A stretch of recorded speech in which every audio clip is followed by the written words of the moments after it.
Olá, boa noite. Como vai você? Tudo bem? Seja bem-vindo e bem-vinda a mais um Sem Tabus. Você é sempre muito querido aqui no nosso encontro. Eu agradeço a você porque nos faz muito bem saber que aí do outro lado tem alguém que está na expectativa, que quer ficar junto para aprender. Claro que há sempre alguém que também está descobrindo o programa agora. Pois é, deixa eu te dizer.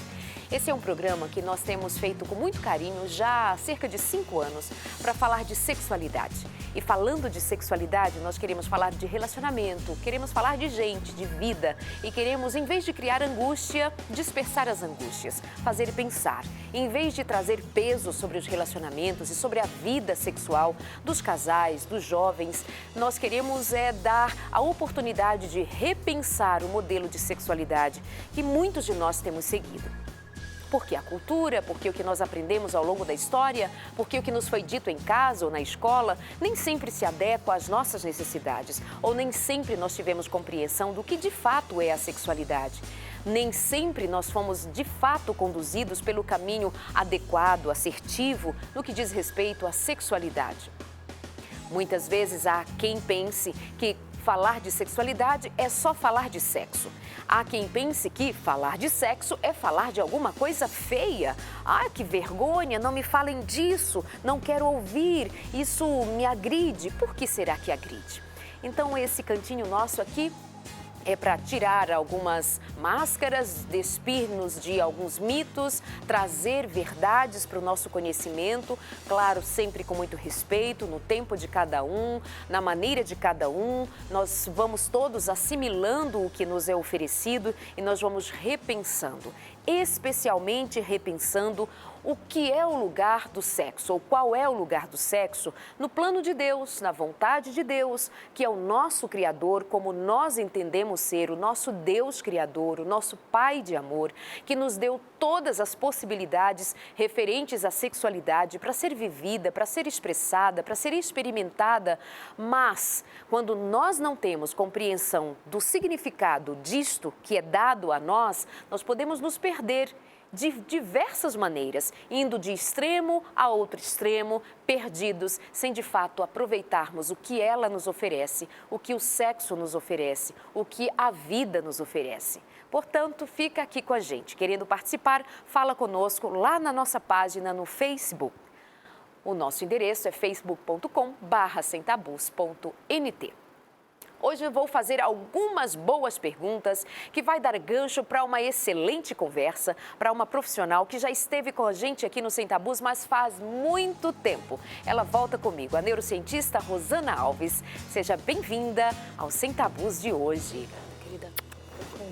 A convidada de hoje é Rosana Alves. Ela é PhD em Neurociências e presidente da Neurogenesis Institute, localizada nos Estados Unidos. Para um contato profissional, seu e-mail é info@doutorarosana.com.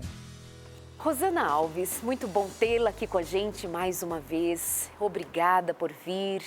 E você acabou de escrever um livro, quer dizer, recentemente acabou de entregar para nós um livro, A Neurociência da Felicidade, um livro que diz muito a respeito da nossa vida prática. Por que você aplicou e como você se debruçou sobre esse tema felicidade pelo viés da neurociência? Todo mundo quer ser feliz. Aham. As pessoas, claro, hoje elas têm se interessado mais pela neurociência por perceberem que esta ciência ela tem tudo a ver com nós seres humanos, já que estuda o cérebro. E essa neurociência não é simplesmente para descobrir o que acontece dentro da nossa cabeça, mas para trazer qualidade de vida. E quando a gente fala de qualidade de vida, sem dúvida estamos falando de felicidade. E é por isso que eu escrevi, as pessoas estão procurando felicidade e ela está muito mais perto do que a gente imagina. E às vezes a gente procura felicidade por caminhos tão tortos, né? Que mais nos trazem prejuízos. Difíceis, exatamente, sim. Difíceis. Pena que não trouxemos o livro agora, mas eu mostro no outro momento, sim, no outro programa. Rosana, fala pra gente a respeito da seguinte questão que vai dar papo para ao longo do programa até. Muito se fala que há muita diferença entre homem e mulher. Se eu penso pelo olhar da neurociência, De fato, existem grandes diferenças entre homens e mulheres? Aqui, quando nós falamos de sexualidade, sempre há essa pontuação. A sexualidade para a mulher é isto, para o homem é aquilo. E às vezes eu fico pensando se de fato nós estamos dizendo algo que é real, claro, mas se também não tem muito da nossa repetição de uma ideia que se repete. E aí eu acho muito mais cômodo perguntar para você que estuda o cérebro se há diferenças pontuais específicas entre homens e mulheres.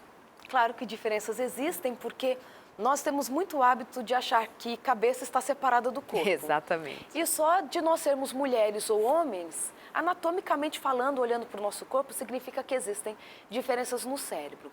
Mas a grande questão é que as pessoas querem saber se existe diferença nos sentimentos, e não só uma questão física. Existem diferenças, claro que existem. É tanto que, por exemplo, o cérebro da mulher tem receptores para o feromônio, por exemplo, que é o hormônio que faz com que o outro se apegue a mim, ao sexo oposto. Os receptores, onde esta substância liga no cérebro, é diferente do cérebro do homem para a mulher. Por isso que eu, sendo uma mulher, me apaixonei pelo meu marido, que é um homem. Então, isso é cerebral. Uma outra diferença é que o cérebro do homem, na maior parte do tempo, ele de fato é um pouquinho maior do que o da mulher. Óbvio, já que o cérebro pesa mais ou menos 2% do peso corporal, os homens naturalmente já são mais pesados, maiores que as mulheres, o cérebro também vai ser. Quanto à questão de raciocínio, memória espacial e homens dirigem melhores do que mulheres por conta dessas diferenças, nós não encontramos diferenças significativas. As diferenças, elas são mais culturais. E o nosso cérebro, ele se molda às questões culturais. É tanto que hoje uma área muito mais explorada do que antigamente é a epigenética, que é quando os nossos genes, o nosso corpo, obedece ou segue algumas leis do ambiente ou das influências que recebemos. Isso é super comum. É tanto que o Prêmio Nobel de Medicina de 2000, Eric Kandel, que descobriu lá sobre memória no nosso cérebro, ele diz assim: os nossos genes estão a serviço do ambiente. Então, muitas coisas que nós achamos que são genéticas, nasci assim e assim serei para sempre, tem mais a ver com cultura, com hábitos, do que com diferenças de fato anatômicas no cérebro. É mais ou menos isso.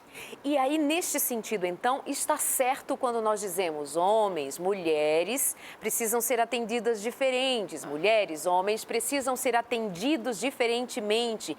Há que continuar observando que precisa haver esse cuidado do homem com a mulher, da mulher com o homem, para que haja uma harmonia, uma completude entre os dois. Sim, eu acho que tem que ter essa compreensão, com certeza somos diferentes, mas também não pode ser utilizado como uma desculpa para não mudar.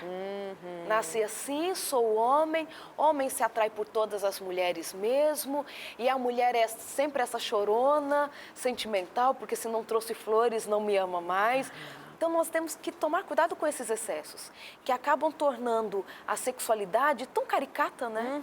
Homem sempre é assim, mulher sempre é assim, e vamos todos nos adaptar e parar de reclamar. Exatamente. Então, nós temos que pensar nas possibilidades de mudança, pensando sempre, desejando sempre o melhor para todo mundo, porque todo mundo quer ser feliz. Aliás, uma característica de um cérebro saudável é a capacidade de aprender. E todos, se quisermos, nós podemos aprender muito, né?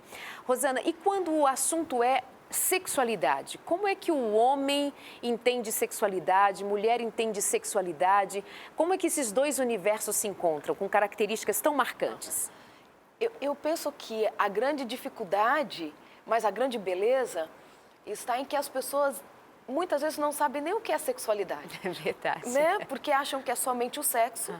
E com isso elas acham que elas precisam ser felizes no sexo, mas não estão conseguindo ser porque elas têm um problema nessa área da vida. Sexualidade é como eu me percebo e me relaciono com o outro, que não precisa ser o meu parceiro sexual.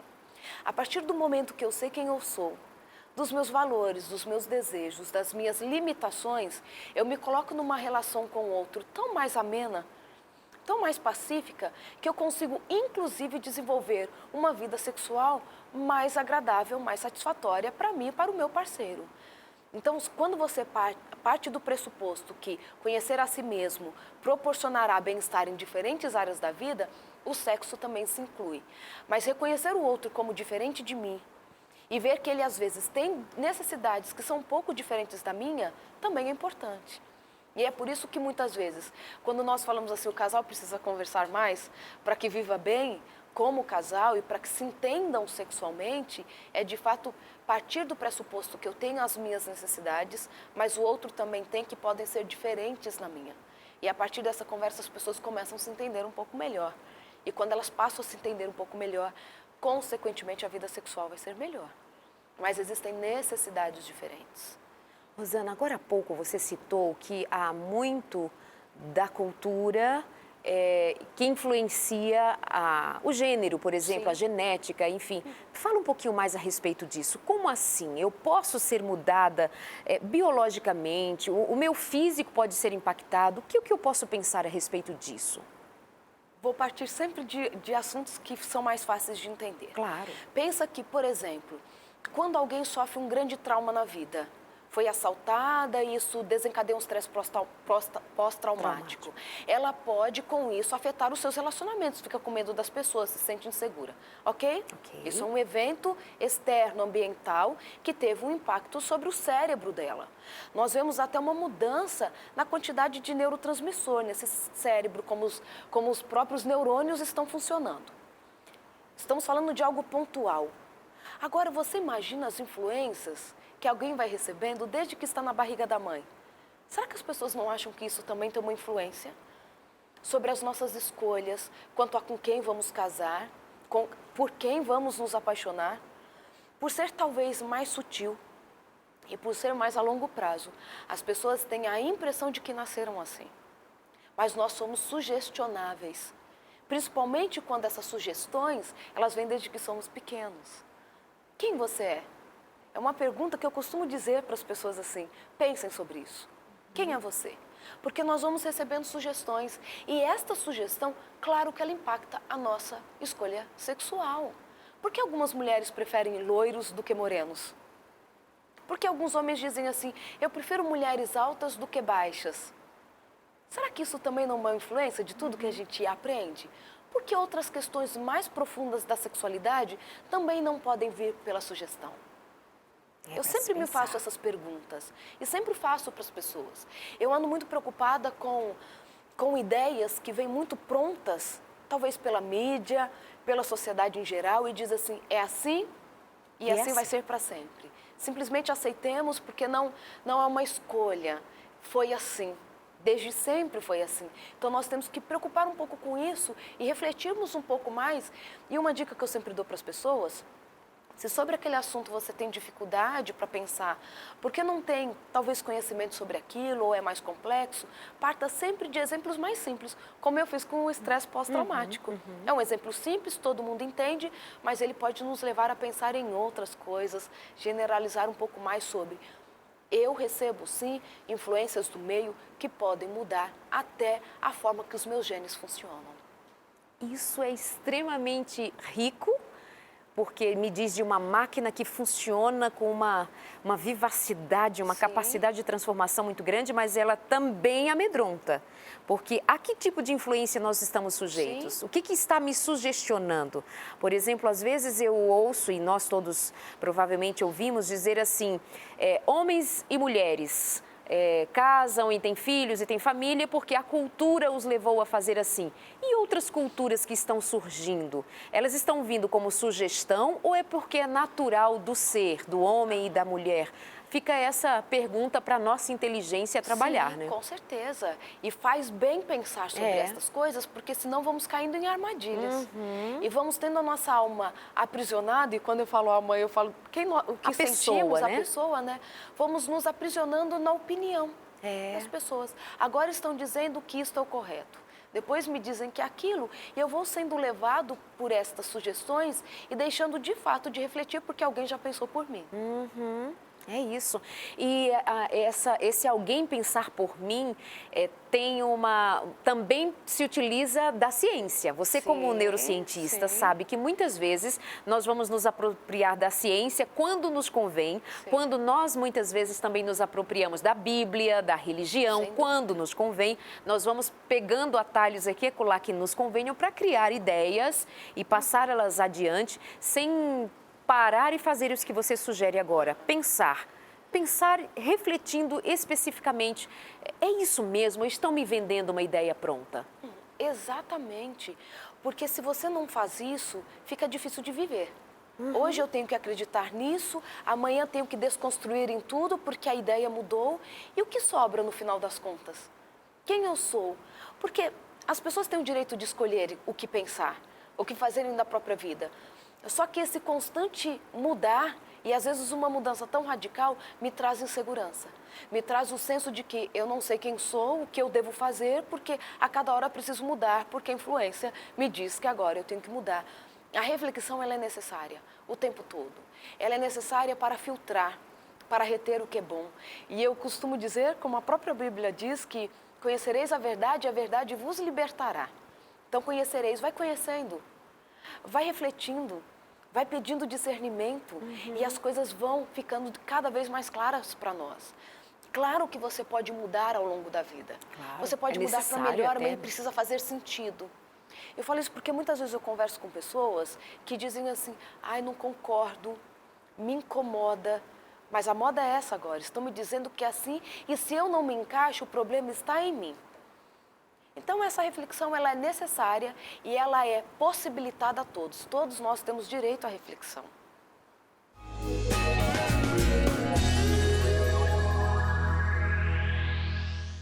Rosana Alves, quando o cérebro está amando, como é que o cérebro se comporta?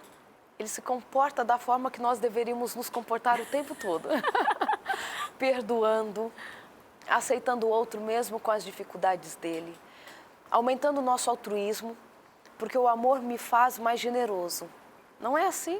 Nós que somos casados ou temos filhos, nós somos mais capazes de tolerar as dificuldades do outro quando eu o amo. Porque eu quero o bem dele e sei que aqueles que, mesmo que eu os ame, eles têm as dificuldades deles e merecem o meu perdão. E eu faço isso também por um motivo que não é egoísta, mas necessário. Aquele amor é tão importante para mim e eu não quero perder, então eu perdoo para que ele continue perto de mim. E ao mesmo tempo, com este meu gesto de generosidade, o outro também estenda para mim a misericórdia quando eu necessitar. O amor é necessário. Sem ele a gente não vive, sem ele o cérebro não fica saudável. E como é que esse cérebro se comporta? O que acontece na atividade cerebral quando uma pessoa, por exemplo, libera perdão, quando uma pessoa ama? Como é que esse cérebro trabalha? É tão interessante que quando a gente fala de perdão, de amor, quando você está sentindo essas coisas gostosas, você tem, por exemplo, o derramar de substâncias, né? A liberação de substâncias como a dopamina, que é do prazer, a endorfina, que traz essa sensação de relaxamento, de bem-estar. Você tem um aumento de ocitocina, que é considerada uma cola social, porque ela faz com que eu queira estar perto do outro, mesmo que ele traga para mim alguns prejuízos, mesmo assim vale a pena estar perto dele. Você tem, inclusive, pensando em perdão e em amor, até diminuição da hipertensão, a pressão arterial cai, você tem um diminuir do ritmo cardíaco, mostrando que você pode relaxar e estar em paz com o outro, que está tudo certo, está todo mundo seguro e um cuidando do outro. Sem amor, é difícil de viver. Por exemplo, quando um bebê nasce, se ele não receber carinho, ele vai, inclusive, não ganhar peso da forma que ele deveria ganhar. Que é como se o cérebro ficasse tão amedrontado de não ser cuidado por alguém, que ele vai cuidar dessa necessidade que passa a ser mais básica do que até a própria sobrevivência. E isso é muito interessante. E esses são estudos muito interessantes mesmo que existem na ciência. Muitas crianças que não recebem esse carinho, elas deixam de desenvolver da forma que deveriam desenvolver. A partir do momento que recebem o carinho, elas passam a ganhar peso novamente. Imagina isso para nós que somos adultos, que a vida já é tão estressante. Eu lembro que a escritora Ellen White, no livro Lar Cristão, ela diz que há mulheres morrendo, literalmente morrendo, por falta de amor. Exatamente. Elas não são amadas. E óbvio que isso se aplica a homens e mulheres, mas falta de amor mata. Eu digo isso até no meu livro, eu falo assim, olha, eu chego à conclusão que é muito perigoso passar fome de carinho.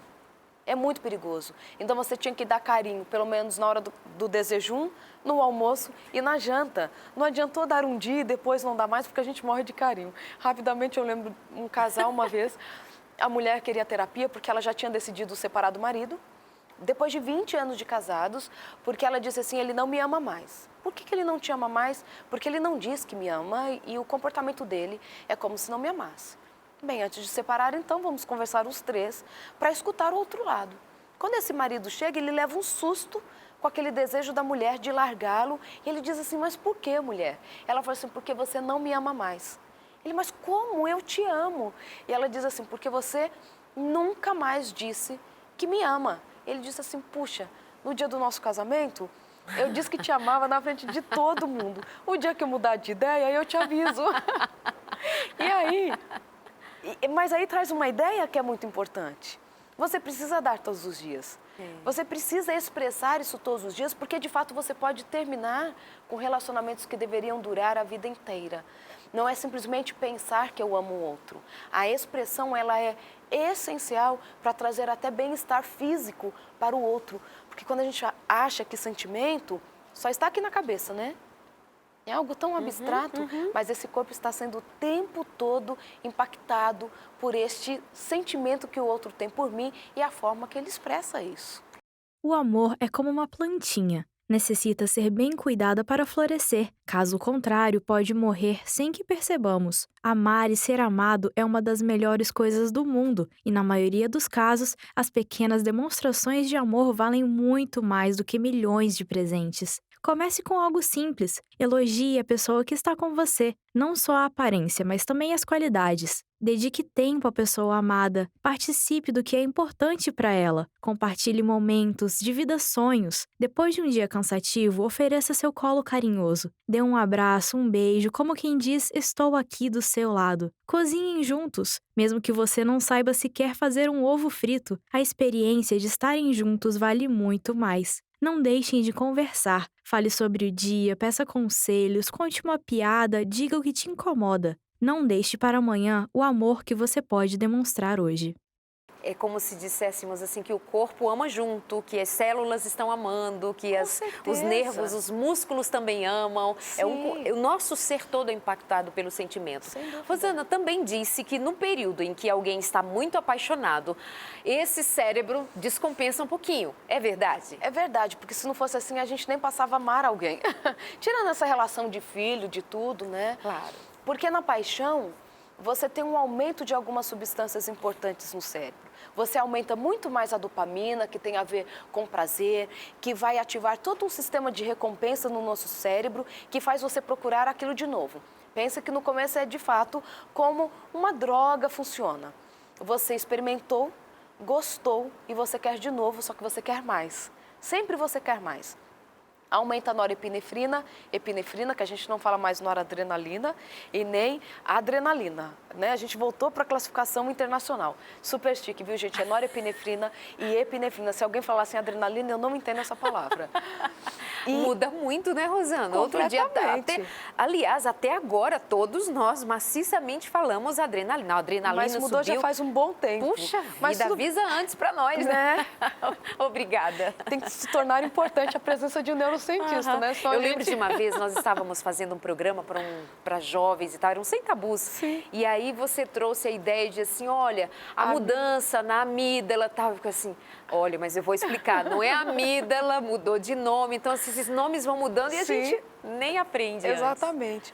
Você tem um aumento de todas essas substâncias que elas te fazem procurar de novo, porque você quer aquele prazer de novo e fazem com que você fique alerta a todos os sinais que aquela pessoa dá e você acaba se apaixonando e querendo estar com aquela pessoa. Os níveis estão super elevados destes neurotransmissores durante a paixão, mas por isso que é importante você entrar na fase de amor. Você não pode ficar com esses níveis elevados o tempo todo, porque de fato vicia. Mas isso não depende de mim, não é? Não é uma coisa que eu digo assim, paixão parou, hoje é tal dia, hoje é quarta-feira e paixão acabou. Como é que funciona? É de indivíduo para indivíduo? Como é que esse cérebro trabalha a intensidade da paixão? Tem gente que diz assim, eu nunca me apaixonei. Ele é mega racional, diz assim, eu vivo apaixonado, não consigo viver sem uma paixão. Algumas coisas, elas dependem da decisão. E essa é uma área que é bem desafiadora nos relacionamentos, porque nós dizemos que existem pessoas que estão viciadas em paixão, e é verdade. E é por isso que não conseguem ficar com uma pessoa só por muito tempo. Vejam aquelas pessoas que mesmo quando casam, elas ficam, a gente fala ciclando, né? Casou hoje, mais 2 anos separam, daqui a pouco já estão no 10º casamento, porque elas, de fato, elas viciam na paixão. Você aumenta tanto os níveis de dopamina, de epinefrina, de tudo isso, que estão envolvidas com a dependência, com os vícios, que você não consegue mais ficar em relacionamentos duradouros. E é nesse sentido que eu insisto em dizer que, e agora pode ser um ponto muito polêmico, que você tem que namorar sim, porque você não é obrigado a conhecer a pessoa e já casar com ela, se você não tem experiência para os relacionamentos. Mas eu ando muito preocupada com essa troca constante de parceiro, mesmo no namoro, porque você vai acostumando tanto com essa ideia do novo, não quero a rotina, que isso impede que as pessoas se fixem em relacionamentos duradouros. É necessário, mas quando você fica com alguém por bastante tempo, automaticamente vai se transformar em amor. Ou vai acabar. Você não consegue se manter apaixonado à vida. Então, essa frase assim, sou apaixonada pelo meu esposo até hoje, não é verdade. Eu entendo o termo, claro, né? Porque você fala que ainda é intenso, tudo que você sente, você olha para ela, mas é amor. Porque a parte da euforia de não enxergar mesmo aquilo que de fato vai te incomodar muito, isso é paixão. A paixão de fato te torna cega. O amor te deixa com os olhos semicerrados. Você disse assim, olha, que se permanecer nesse relacionamento, isso passa e vai aparecer, vai surgir o amor, que é mais sereno, equilibrado, consegue ver os defeitos, mas consegue... Aí você disse que vai automaticamente vir o amor.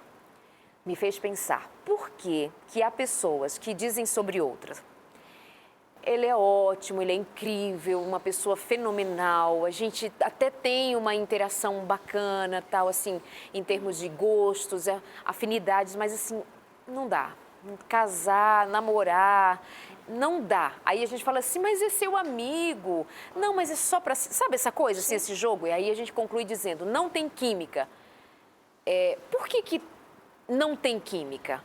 Claro que muitas coisas podem ir se perdendo ao longo da vida e ganhando também ao longo da vida, né? E muitas coisas que não são resolvidas, elas vão impactando essa vida. Porque quando alguém fala assim, ele é super amigo meu, a gente tem uma conversa maravilhosa, mas sexualmente não nos entendemos mais, alguma coisa deixou de ser entendida e que refletiu na sexualidade. O que se perdeu? E cada um perdeu uma coisa diferente do outro. Não existe uma receita. Algumas mágoas, elas ficam... E elas vão só juntando com algumas coisas que às vezes não tinham a ver com aquilo. E você fala assim, nessa esfera eu não confio mais em você. Posso falar um exemplo super meu, assim, que eu acho bem interessante? E dá dó de quem é casado com psicóloga neurocientista, que a gente fica, né, medindo algumas coisas. Aí um dia eu brinquei com o André, falei assim, vamos fazer uma DR. Com o seu marido, Isso, né? com o meu marido. Falei assim, vamos fazer uma DR? Eu falei assim, uma coisa que eu te magoei essa semana. Aí ele falou assim, Zana... eu ter dormido no chão da sala tal dia e você não me chamou para deitar na cama. Eu acordei com frio. Por que você me deixou lá? Ele falou assim, aquilo me deixou muito triste. Eu assim, magoei o marido, o que eu fiz? E eu falei assim, lindo, porque ele é lindo, então por isso que eu chamo assim, tudo bem, óbvio, tudo né? bem. Eu disse assim, lindo, eu fui 3 vezes na sala, te chamei, te chacoalhei e ele tem um sono muito profundo. Como você não acordava de jeito nenhum, eu falei assim, ai, tadinho, vou deixar ele dormindo na sala então. Porque ele está tão cansado que eu não quero acordá-lo para depois ele não continuar dormindo. E ele assim, você me chamou? Entende a ideia? Uma coisa que ficou lá, que talvez junte com outra coisa que não tinha nada a ver com aquilo. Ela não gosta mais de mim, ela não cuida de mim. Talvez em outra circunstância ela teria cuidado melhor. Sabe essas pequenas coisas? Nós estamos tão habituados de achar que quando é sexo... deixou de ter atração porque tem a ver com sexo? Não, às vezes são as coisas ao redor que parecem que não têm relação, que fazem com que eu olhe para o outro e digo assim, ele não é mais aquela pessoa que cuidava de mim da forma que cuidava, então eu não consigo mais ser íntima dessa pessoa. Mas pode ter certeza que as pessoas que dizem assim, ele só é meu amigo, mas sexualmente não existe mais possibilidade, ele não é mais nem amigo. As conversas estão sim no campo superficial. Porque se fossem íntimos, este assunto com certeza já teria sido resolvido. Não tenho dúvidas disso. Alguma coisa se perdeu e cada um precisa fazer essa investigação, porque não dá para viver sem ter uma relação de forma completa com o outro, porque cada relacionamento nosso, ele é específico. Ele tem pelo menos uma característica que o difere dos outros. A minha relação com meu marido é diferente da relação com a minha filha. E não significa que uma é melhor do que a outra. Exatamente. Alguma coisa se perdeu. Casal que não tem intimidade, claro, não estou falando das doenças, óbvio que todas elas têm um impacto. Alguma coisa se perdeu na intimidade, de olhar para o outro e confiar que eu tenho um lugar seguro para colocar as minhas dúvidas, as minhas queixas e que elas serão ouvidas e, na medida do possível, serão resolvidas. E se eu pensar nos solteiros, que usam essa expressão do eu não tenho química, ou gosto muito, mas não dá, gosto muito, mas não rola. O que pode ter nessa afirmação? Pode ter cultura, claro que tem. Eu já conversei com um menino que era super apaixonado pela namorada dele, mas ela era oriental, era japonesa ou chinesa, alguma coisa assim. E ele era super apaixonado, mas de repente, depois de 15 dias, ele terminou o namoro com ela. Porque os amigos acharam super engraçado ele namorando com uma oriental. E lá, sofrendo e falando que não ama mais, porque ele não quer desapontar os amigos. Quando eu digo isso, eu estou dizendo que a química, ela passa por questões neuroquímicas, sem dúvida, porque eu tenho as minhas afinidades, tem a ver com feromônio, que faz com que eu goste de menino ou de menina, mas tem muito da cultura. O que são os feromônios? E a gente normalmente aqui fala, vem um convidado e eu nunca pedi para explicar. O que são os feromônios? Feromônio é uma molécula, uma substância que todos nós estamos liberando o tempo todo. E aí essa molécula entra pelo nosso nariz e vai direto para o cérebro. E tem uma região do cérebro que se liga ao feromônio, que o feromônio se liga a ela, lá no hipotálamo. E lá ele faz um reconhecimento daquela molécula. Olha que coisa incrível. Se for o cheiro que eu senti foi de uma mulher, eu sei, foi da Darleide, que legal, gosto dela, mas não existe uma atração, porque você é uma mulher. Agora, se for um homem, eu posso me atrair. Isso é inconsciente. E que juntamente com esse feromônio vem todo o meu contexto social, toda a minha história, que juntamente com esse feromônio vai fazer com que eu me sinta atraído ou atraída por aquela pessoa específica. É inconsciente. Muitas marcas lançaram perfumes com feromônio, mas funciona mais como placebo do que, de fato, como uma substância que vai atrair o outro. E é tão interessante o feromônio que o único sentido que nós já nascemos com ele pronto é o do olfato, sabiam disso, né? Nenhum outro está pronto, mas o olfato já nascemos com ele prontinho. E o bebê pode reconhecer o cheiro da mãe dele assim. Não é o cheiro do suor, tá, gente? Não é o cheiro que a gente deixa na roupa, mas é um cheiro que só o nosso cérebro conhece, reconhecer, decodificar e fazer com que nós queiramos estar perto daquela pessoa ou não. Feromônio existe, mas ele não é o milagre. Ele existe para ser uma parte que complementa todo esse contexto de apaixonar por alguém, de estar perto, de gostar do que vê. Mas ele não faz milagres e por isso que esses perfumes não funcionam. É mais um dos mistériozinhos do ser humano, do ser gente. Demais. Que é um grande mistério, né? Que há coisas que não se explicam. Que é aquele caso, quem sabe, de olhar para alguém e dizer assim, não gostei. Não gostei. Não fez nada contra nem a favor, olhei, não gostei. Talvez eu olhei e me remeteu à memória de alguém que me fez mal no passado, uma fisionomia, um jeito, um gesto pode me despertar uma repulsa. Está guardado tanto lá na minha memória. E é por isso que eu gosto de dizer, Darleide, que nós somos únicos. E não dá para colocarmos um padrão. Por isso que esses programas são bons. Cada um pega, fala assim, olha, nesse sentido para mim foi bom, mas aquilo eu não entendi direito porque não faz parte do meu contexto. E cada um respeitando a individualidade. Temos uma base em comum, somos todos seres humanos, mas existem aspectos que são únicos da sua história de vida, da minha história de vida, e isso precisa ser respeitado, e isso precisa ser valorizado, inclusive. E quem diria que uma molécula que parece ser assim, parece não, que é de alguma forma um mistério, tem a ver com eu ter ou não ter alguma ligação, alguma afinidade com você, certeza. com meu marido, com filho, com amigos, com pessoas. Incrível, né? Que muito bacana.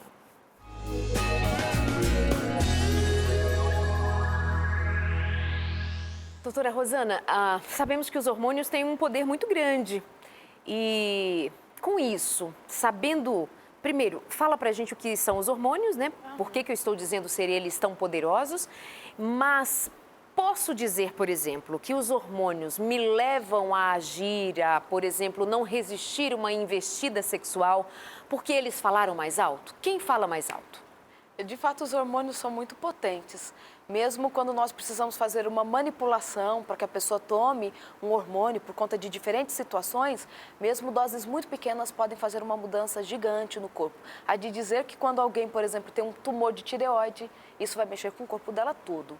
Então, os hormônios, eles de fato são muito poderosos, porque ele quem define se eu sou menino ou se eu sou menina. É por isso que, por exemplo, quando você vai fazer ultrassom ainda grávida, até o 3º, 4º mês, é tudo menina ainda anatomicamente. As pessoas não sabem disso. E é por isso que a gente consegue ver o sexo antes dessa fase. Vocês sabiam disso? Eu não. Pois é, tudo menina ainda fisicamente. Todo mundo já foi menino um dia. Fisicamente, o gene ainda é masculino e feminino, tá? Ainda é cromossomo X, Y, X e X. Isso já estava determinado. Já estava lá, mas anatomicamente... O que vai fazer a diferença é quando o Y masculino, ele vai começar a liberar a testosterona e faz toda essa mudança no corpo, fazendo com que o homem surja nele um pênis. Olha só que coisa incrível. Então, o hormônio é super poderoso. Ok?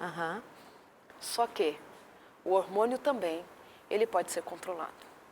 Ele também pode ser controlado. Sem dúvida, porque senão a gente se orgulha tanto de ser racional, né?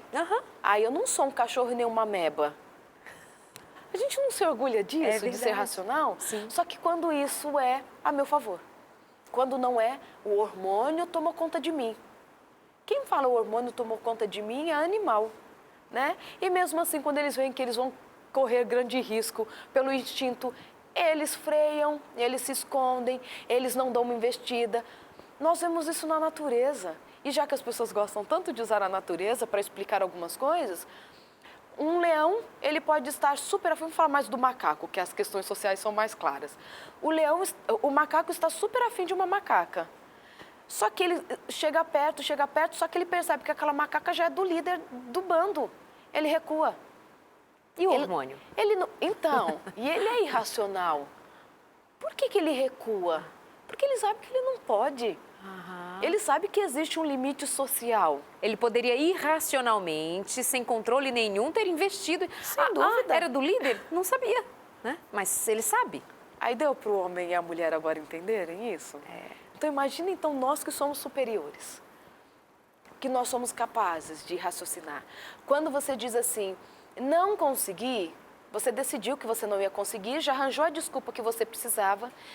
Para mim, só a frase eu não consegui já significa que você precisa justificar algo que não tem justificativa. Porque, por exemplo, quando você tem sede, você pega e toma água, você vai lá, pega a água, toma. Você não precisa virar para as pessoas e dizer assim, não resisti, porque eu estava com sede. A única forma era tomando água. Não Por que precisa nós não dar precisamos razões. justificar? Porque eu sei que aquilo é um comportamento normal, aceitável. Agora, quando eu começo a justificar muito, eu não consegui, é mais forte do que eu, esses hormônios, eu estou tentando achar uma justificativa para algo que nem a mim convence. Se você não controlar, sem dúvida que cada vez vai ficando mais difícil, porque nós queremos prazer o tempo todo. E você não colocar limites nessa necessidade de ter prazer, de fato vai chegar uma hora que você não resiste, mas porque você escolheu não resistir. Porque hoje eu dei uma desculpa, eu não resisto. É só dessa vez.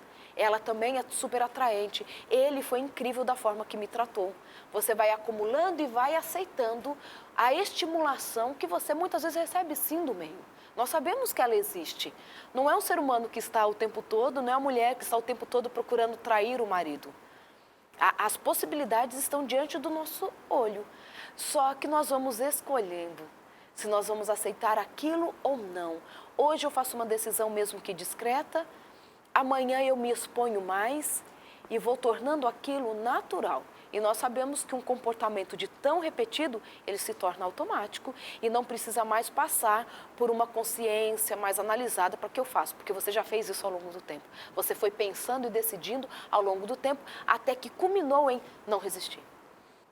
Consegue ter esse controle caso o indivíduo ainda também não tenha se perdido frente até a repetição de sentimentos, quando você trouxe no outro momento que muitas vezes nós podemos nos viciar em se apaixonar, em se relacionar muitas vezes para continuar sentindo as mesmas coisas. Eu nunca tinha parado para pensar que alguém pode se viciar em sentimento, digo mesmo que tenha essa cara de positividade. Não, estou apaixonada, e eu sou apaixonada. Isso pode ser um vício, me chamou a atenção isso. Pode, porque nós podemos viciar, e essa é uma ideia muito legal.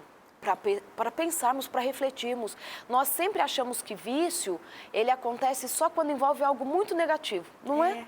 Mas você pode viciar em exercício físico, que é algo bom, mas devido ao excesso, à repetição, à mudança desfavorável para o comportamento que traz prejuízos. Claro que apaixonar é bom, mas desde que isso seja no seu tempo certo, que traga mais benefícios do que malefícios. Ou o indivíduo que viciou em sexo, e sexo é uma coisa boa, Sim. mas nós dizemos assim, não foi no sexo que ele se viciou, ele viciou-se na pornografia. Aí nós trazemos a Exatamente. malignidade, né, para essa questão, para dizer, tá vendo? Isso justifica o vício, mas não, coisas boas, por si só, me produzem sensações que me levam a querer repetir sempre, sempre, sempre. A grande questão, uma das grandes questões dentro do vício é o padrão de repetição. Eu preciso, independente de onde, com quem, do momento, se posso, se não posso. Eu preciso. É simplesmente eu preciso. E as pessoas estão viciadas, sim, em muitas coisas que não deveriam ser vícios, deveriam ser só o prazer. Como, por exemplo, o sexo. Tem pessoas que precisam do sexo no café da manhã, no almoço e na janta. E se der tempo, ainda para um lanchinho na tarde, né? Verdade. Então, tem pessoas que estão viciadas em coisas que são boas. Se está trazendo prejuízo não somente para você, mas para as outras pessoas, precisa haver uma reflexão e uma mudança de comportamento. É super essencial isso, porque não vale a pena continuar repetindo algo que está trazendo, talvez, consequências não aquelas desejadas. Vício existe sim, e vício existe inclusive dentro daquilo que deveria ser só algo positivo para nós. Rosana, muito se ouve falar e muito se diz a respeito de reprogramação do cérebro. Quando você me diz que é preciso rever, pensar, fazer reflexão e etc., me vem isso para te perguntar, o que é reprogramar o cérebro? Um indivíduo que está viciado, um indivíduo que está dominado por um certo prazer, um certo comportamento, como é que eu reprogramo? Eu tenho essa condição de fazer isto? É interessante porque é uma palavra que está super na moda e as pessoas estão achando que é novo, né? Super na moda. O que mais me preocupa em tudo isso é porque é tudo muito fantástico. Né? Em pouco tempo eu já consigo fazer isso. Porque dá uma ideia assim de assim, não existe um programa que eu instalo e reprograma e eu consigo. Existe todo um protocolo que se eu seguir certinho, eu vou dar uma formatada em tudo, eu zero e agora daqui para frente tudo vai ser incrível. Reprogramar o meu cérebro é mudar comportamento. Eu mudo o pensamento e consequentemente mudo o comportamento. É isso. E você vai repetindo um comportamento que para você é desejável que se torne hábito, e a partir do tempo, da repetição, da persistência, você de fato aprende algo novo. Porque mesmo que você fazia aquilo antes, e isso é uma coisa muito interessante na aprendizagem, você não está reaprendendo algo, você está aprendendo de novo. Então, assim, tudo bem, antes, um exemplo, né, para quem é viciado em sexo. Antes eu me contentava só com sexo com a minha esposa. Mas depois a promiscuidade se instalou e eu precisei de muitas mulheres, mas agora eu vou aprender de novo a ter só com a minha esposa. Não é verdade, é um novo aprendizado. Porque você já tem uma história acumulada, você vai ter que aprender a viver de novo somente com uma mulher. Então, essa coisa assim, resgate o que você era, não é muito bem assim. Você vai ter que aprender de novo. Porque imagina, eu usei esse exemplo, porque imagina um homem que antes só conhecia uma mulher, mas agora na cabeça dele tem pelo menos 5. Como que você faz ele de novo pensar só em uma mulher? Não é mais igual. E isso gera angústia, Darleide. E muitas pessoas falam assim, não consigo amá-la mais como era no começo do casamento. E não tem que ser como era no começo do casamento. Tem que ser novo. Então é tudo porque o momento é novo. um aprender outra vez, não reaprender, porque os caminhos mudaram. Só resgatar. Então eu vou te trazer aqui uma questão. Uma mulher nos escreveu dizendo que durante muito tempo ela consumiu pornografia. E hoje ela casada, ela só consegue ter o ato sexual com o marido dela e chegar ao prazer se ela resgatar aquilo que ela assistia durante tanto tempo. Dizer para essa mulher reprogramar o cérebro, pensar outra vez, ou programar o cérebro, ou pensar outra vez, como poderia fazer? O que ela pode fazer? Como que esse novo pensamento vai vir, se ela tem como referência todo aquele histórico? Aí vem uma ideia de programação diferente, talvez, do que desse reprogramar que as pessoas falam. É criar estratégias racionais, antecipadas, quando a estratégia é antecipado, para que naquele momento você controle o pensamento indesejado. Então, assim, quando eu estiver na relação sexual com o meu marido e eu não quero pensar nisso, então o que eu posso pensar? E você escolhe coisas para pensar. Você fala assim, não, então eu vou tentar pelo menos, não precisa ser isso, mas vou tentar pelo menos pensar que eu consigo ter o prazer lembrando de uma música legal.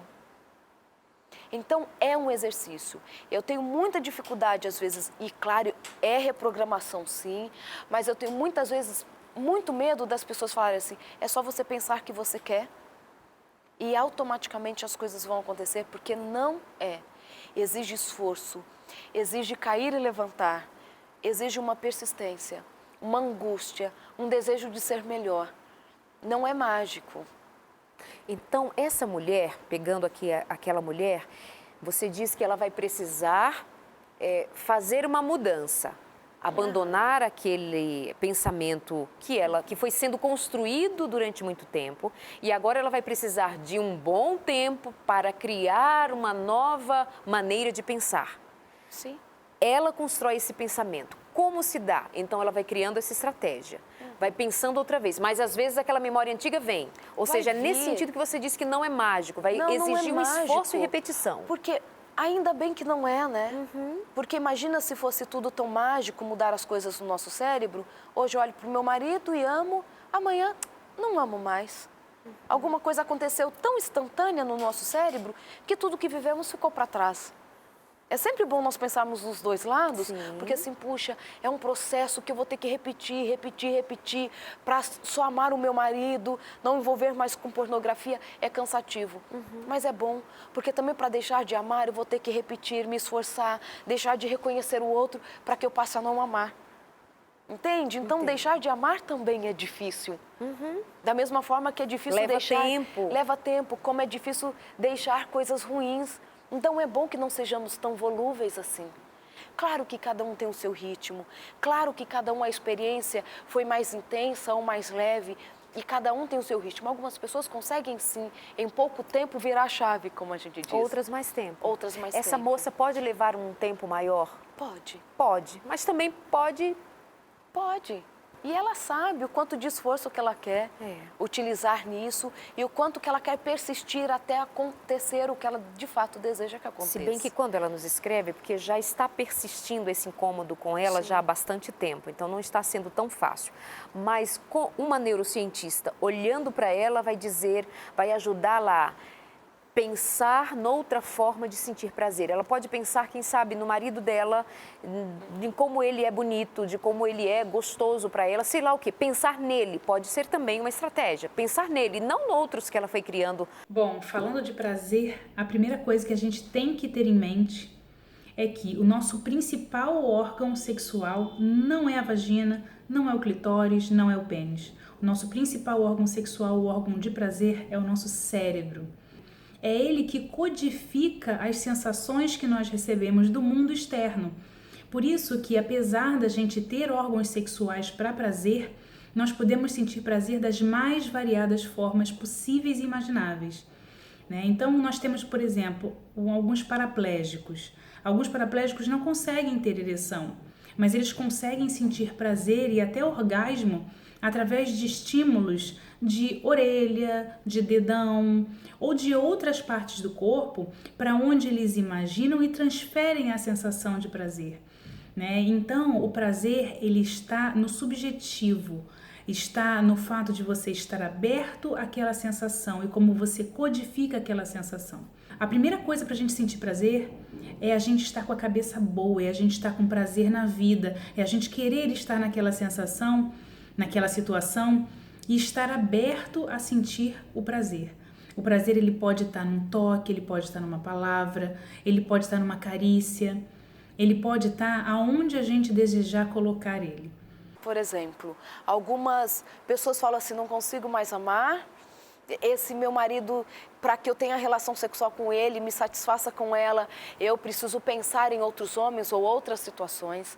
Mas eu quero acreditar, e eu sei que foi assim com você, que você não se atraiu primeiro com ele porque você estava numa relação sexual ou porque você estava pensando em coisas ruins, ou coisas que não seriam devidas. Começou com um toque de mão, ou foi a forma que ele olhou para você.